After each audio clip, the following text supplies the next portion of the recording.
वज़ीर आला सिंध सैयद मुराद अली शाह ने कहा है कि 18वीं तरमीम को रोल बैक होने नहीं देंगे। 18वीं तरमीम में और भी बहुत सारी चीज़ें हैं जिनकी ज़रूरत है।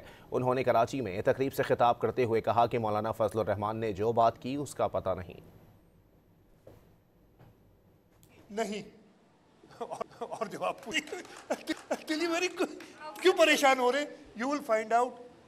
मैं खुद पूरी तरीके से वाकिफ हूँ, लेकिन मैं इतना श्योर हूँ कि हमारी लीडरशिप, हमारी पार्टी की position regarding the 18th amendment, regarding because मैं के भी डिटेल में ये हो जाए, इसलिए कि अभी वो फिर एक कंट्रोवर्सी शुरू हो जाएगी।